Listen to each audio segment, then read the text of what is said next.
E Marinho é o mais novo reforço do Flamengo. No vídeo de hoje do canal do Nicola, todos os bastidores da negociação que irritou demais aos torcedores do Santos. Bora falar que Cebolinha também pode ser contratado pelo Fla.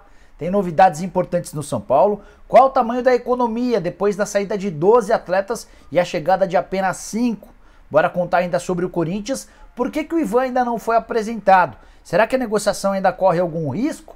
Para fechar, Vitor Bueno, cheio de propostas de clubes brasileiros, Fluminense vendendo promessa das categorias de base, tem ainda a possibilidade de o Botafogo ter 10 milhões de reais penhorados pela justiça, além de uma série de outras coisas como o Atlético Mineiro e as negociações com o Pavon. Tudo isso a partir de agora, não sei antes de me apresentar. Sou Jorge Nicola, jornalista esportivo, ex-ESPN, tenho um canal, ou melhor, tenho um blog no Yahoo e um canal no YouTube para deixar você super bem informado sobre as coisas do futebol. Para você não perder bem nada sobre negociações, transferências, bastidores, finanças e mais, é só apertar esse botãozinho vermelho de inscreva-se, ativa também as notificações para ser avisado toda vez que a gente estiver ao vivo com o programa do Nicola ou em vídeos para deixar você bem informado, beleza? Bom, bora começar com o tradicional giro de notícias e a primeira informação é sobre Leandro Castan nessa quinta-feira. Enfim, um acordo entre o Vasco e o Castan para rescisão do contrato. O vínculo só terminaria em dezembro. O Castan já havia deixado bem claro desde o ano passado que não permaneceria em São Januário. Ele entende que o ciclo dele já acabou, a relação com a torcida ficou desgastada e o Castan, depois de 4 anos, 145 jogos com a camisa do Vasco, não é mais atleta do clube, está à disposição do mercado, caberia no seu time do coração. Use espaço para comentários para deixar a sua opinião. Ainda no giro de notícias, bora falar que Guilherme, meia atacante que saiu muito cedo do Brasil e fez sucesso no exterior, atualmente pertence ao Guangzhou City da China, tinha negociações com o Internacional. Para jogar por empréstimo, o Inter teria parte dos salários pagos pelo clube chinês. Mas o FC Danak, ou melhor, FC Damak, que é um time da Arábia Saudita, entrou na parada e se tornou o favorito. Apesar de o Guilherme preferir atuar no Internacional, a tendência é que exista um acordo com esse time saudita que se dispôs a bancar 100% dos salários durante esses 6 meses de empréstimo.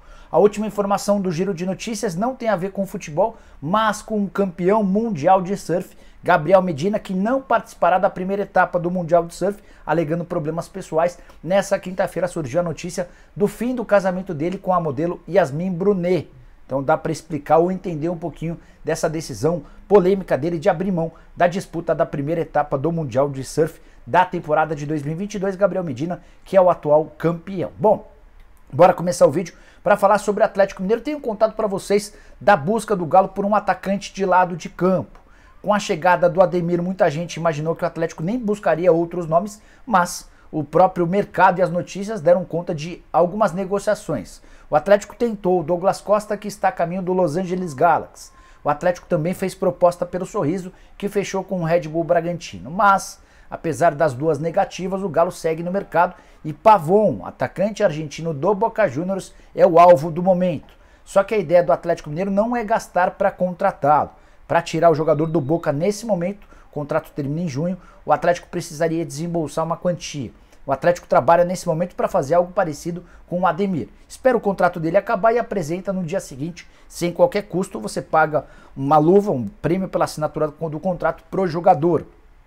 Pavon, que tem vínculo com o Boca até 30 de junho, pode pintar como novidade pro segundo turno de Libertadores da América, Campeonato Brasileiro, Copa do Brasil e por aí vai. Se gosta do Pavon, gostaria no seu clube do coração, também usa o espaço para comentários para palpitar, beleza? Bom, bora mudar de assunto e falar sobre o Botafogo. Várias boas notícias nos últimos dias. Contei para vocês que as negociações com o Oscar Romero avançaram. O Paraguai está perto de fechar com o Botafogo. Tem gente falando em exames médicos, não é por aí. A gente pode até tentar ouvir o Regis Marques, que é o representante do Oscar Romero no programa dessa noite aqui no canal do Nicola. Ele me garantiu, antes de eu gravar esse vídeo, que as conversas de fato estão quentes, mas nada com exames médicos, nem algo nesse sentido. E se o Oscar Romero pode chegar, queria contar que o Botafogo acaba de ser notificado de que o Sindicato de Atletas Profissionais do Rio de Janeiro pediu 20% da bolada que o Botafogo terá direito nos próximos dias pelo acordo com o John Textor. Você vai lembrar que o investidor americano que comprou o Botafogo vai colocar 50 milhões de reais para a associação. Essa grana será utilizada para pagamento de várias dívidas. E o sindicato, mais conhecido como Sindiclubes, quer ficar com 10 milhões de reais, o que é um grande desespero para os dirigentes do Botafogo. Essa grana, esses 50 milhões de reais já tem um destino. Boa parte será utilizada para pagamentos de dívidas e outras para colocar o fluxo de caixa do clube em ordem.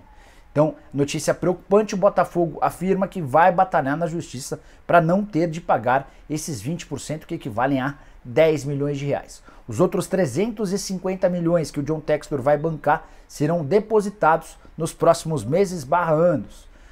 A primeira remessa de 100 milhões de reais deve cair em 2 meses, mais 100 milhões de reais na próxima temporada e por aí vai, até que os 400 milhões previstos como investimento sejam completados. Quero falar agora sobre Vitor Bueno, não é mais jogador do São Paulo, isso você já sabe há algum tempo. Quero contar que o Vitor tem algumas propostas do Brasil e do exterior.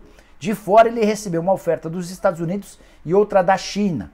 Já no Brasil, o meio atacante de 27 anos é disputado pelo Botafogo, pelo Ceará, pelo Fortaleza e pelo Atlético Paranaense. Embora, imagino eu, que com as chegadas do Oscar Romero no Botafogo e do Marlos no Atlético, talvez o mercado do Vitor Bueno esteja se reduzindo. De qualquer maneira, existe ainda o clássico entre Ceará e Fortaleza, batalhando pelo ex-meio-campista do São Paulo. Vitor Bueno, que nos tempos de São Paulo disputou 120 partidas, marcou 16 gols. Além dele, o Pablo rescindiu o contrato recentemente com o São Paulo. Daqui a pouco a gente fala sobre as economias do tricolor com a debandada de atletas. São Paulo já contou, quem falou foi o presidente do Tricolor, Júlio Casares, em entrevista ao programa do Nicola dessa quarta-feira, que a economia apenas com as saídas do Pablo e do Vitor Bueno, que rescindiram o seu contrato com 2 anos de antecedência, São Paulo estima ser capaz de economizar 24 milhões de reais em salários com a saída da dupla. Bom, seguindo por aqui, bora contar sobre o Fluminense, que anunciou nessa quinta-feira a venda de Gabriel Teixeira, atacante de só 20 anos de idade, revelado na base do clube. Ele tinha uma oferta do Al-Ahly, dos Emirados Árabes Unidos, e o time do Odair Helman. A primeira oferta foi de 4 milhões de reais. O Fluminense disse não. O time saudita não. O time dos Emirados subiu a proposta para 11 milhões de reais por 60% dos direitos econômicos e o acordo foi firmado. Gabriel Teixeira, que nem foi relacionado para a partida dessa quinta-feira contra o Bangu, deve embarcar na sexta para a realização de exames médicos e para a assinatura de um contrato de 5 anos, o Flu embolsando 11 milhões de reais com um dos atletas, mais um, revelados na categoria de base e que vivem salvando as contas do Fluminense. Agora sim, bora falar sobre Marinho, Flamengo e o dia quente na Gávea. Contar primeiro que o Michael não é mais jogador do Flamengo. Depois de inúmeras tratativas, pela manhã o martelo foi batido. O Flamengo vai ficar com algo na casa dos 46 milhões de reais pelos 80% a que tem direito do Michael.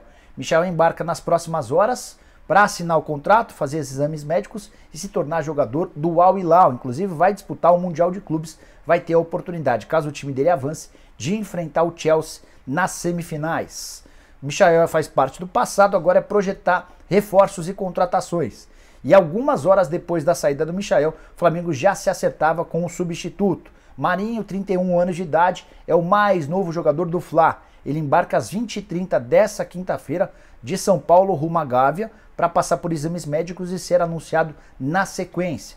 Vai assinar um contrato de 2 temporadas, vai ter um salário praticamente dobrado. No Santos ele faturava, entre direitos de imagem, luvas e vencimentos na carteira, 400 mil mensais. Já no rubro-negro vai ter direito a aproximadamente 800 mil por mês. É também por causa dessa diferença financeira que o Marinho fez enorme esforço para que o negócio saísse. Quem não anda muito satisfeito são os torcedores e até dirigentes do Santos. Entenderam que o Andrés Rueda mandou muito mal nas negociações. Isso porque o Rueda começou pedindo 15 milhões de reais e aceitou fechar negócio com o Flamengo por apenas 7 milhões de reais. O Marinho ainda abriu mão do pagamento de luvas. O Marinho ele recebe luvas de forma anual, sempre pagas no fim do mês de janeiro. Essas luvas ainda não haviam sido pagas e custariam ao Santos 600 mil reais. Então a gente até pode dizer que o negócio total foi fechado em 7 milhões e 600 mil, com o detalhe de que o Santos não é dono de 100% dos direitos. O Marinho tem uma parte, o Marinho tem 10%, o Grêmio tem outros 10% e o Peixe detém 80% dos direitos econômicos. Então é possível que sobrem para o Santos menos do que os 7 milhões de reais anunciados.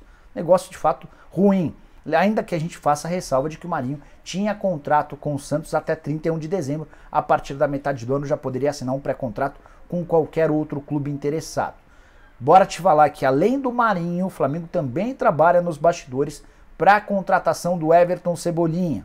Posso te assegurar, inclusive, que já há uma proposta na mesa do Benfica para a compra do jogador. Estou tentando obter mais detalhes a respeito da parte financeira, como é que vai funcionar esse possível acordo para a compra do Cebolinha. Flamengo que perdeu o Michael e o Kennedy, Flamengo que já contratou o Marinho e que quer fechar também nos próximos dias com o Everton Cebolinha. Bora fechar, ou bora seguir com notícias do mercado, falar sobre Ivan. Tenho recebido várias perguntas de vocês lá no meu Instagram, no @JorgeNicola, e por aqui também, sobre o motivo que levou o Corinthians a ainda não anunciar o Ivan, goleiro que desde a semana passada já tem um acordo. Fui checar essa história para vocês, teve até quem estivesse preocupado com a possibilidade de um negócio do Ivan ter melado. E o que eu ouvi é que ele ainda não foi apresentado pelo Corinthians porque existiu um problema na documentação do Ivan envolvendo a ponte. Nada a ver com o Corinthians. Perguntei para essa fonte minha que contou detalhes sobre essa história, o quanto isso poderia ser um impeditivo para o acordo. E a pessoa assegurou que não existe nenhuma chance de o Ivan não ser contratado. Pelo contrário, o problema já foi resolvido e ele deve ser anunciado nas próximas horas. Nessa sexta-feira, o Corinthians programou a apresentação do Robson Bambu, zagueiro que já foi contratado, já foi inclusive anunciado, ele vai dar a primeira entrevista coletiva. O Ivan deve entrar nessa agenda aí para que nos próximos dias seja confirmado de forma oficial e na sequência dê sua primeira entrevista coletiva. Goleiro ex-Ponte Preta que vai custar entre 8 e 10 milhões de reais, que serão pagos em longas parcelas. Ponte tinha uma dívida grande com o Fernando Garcia que é empresário do Ivan e tem ótima relação com os dirigentes corintianos. Antes de mudar de assunto, só contar que o Ederson, como eu já havia contado para vocês, volante que pertence ao Timão, está emprestado ao Fortaleza. Tem conversas avançadas com a Salernitana da Itália. É o provável destino do volante que fez ótimo campeonato na temporada passada. E o Timão ainda tem 5 vagas para inscrever atletas no Campeonato Paulista. O problema é que já existem 5 atletas prestes a preencher essas vagas. São eles o Bambu, o Rony, o Cantilho, o Jô e também o goleiro Ivan. Se o camisa 9 for contratado, pode faltar vaga para ele no Campeonato Paulista. Bom, bora fechar o vídeo para falar a respeito do São Paulo. Informação importante a respeito da economia do tricolor com todas as saídas e chegadas. Já deixaram o São Paulo 12 atletas desde o fim da temporada passada. Estou comparando o elenco de 2021 com o elenco de 2022. As saídas foram do Lucas Perry, Rodrigo Freitas, Bruno Alves, Orejuela, Vitor Bueno, Lisiero, Pablo, Shailon, William, Rojas, Benítez e Galeano. 12 nomes foram embora e até esse momento 5 jogadores foram contratados. São eles o Jandrei goleiro, Rafinha lateral direito, Alisson, Nicão e Patrick, todos jogadores de meio campo. São Paulo ainda segue em busca de um zagueiro e também de um jogador de velocidade pelo lado do campo. Queria contar para vocês que com as 12 saídas e as 5 chegadas, o São Paulo estima ter feito uma economia superior a 20% da folha salarial. O tricolor que desembolsava até o ano passado 14 milhões de reais por mês, com esses 20% tem uma economia de 2 milhões e 800 mil reais mensais. É possível que parte dessa grana ainda seja utilizada na contratação de atletas. O São Paulo entende que vai conseguir diminuir o impacto de 12 saídas e 5 chegadas com a promoção de atletas da base. O Caio possivelmente será integrado de forma definitiva, o Juan já havia subido para o time principal, o Pedrinho é outro atleta que está ganhando cada vez mais espaço no time de cima. Outros jogadores que foram bem na Copa São Paulo serão enxertados nesse elenco do time de cima, mas o São Paulo ainda segue em busca de novidades, de contratações. O Júlio Casares disse que o São Paulo está em busca de opções, de alternativas, de opções que surjam do nada, jogadores que sejam bons negócios, sabe? Aquele jogador que apareça de graça, por empréstimo, em boas condições. Nesse sentido, pode haver negociação e eu vou contando para vocês conforme forem surgindo novidades, beleza? A gente se encontra a partir das 8 da noite com o programa do Nicola ao vivo. Espero por vocês. Se curtiram o vídeo, não esqueçam de deixar like, se inscrever no canal, aquela coisa. Se inscrevam também no nosso canal de cortes. Vou deixar o link no comentário, na descrição. Fechou? Abraço, tchau, tchau.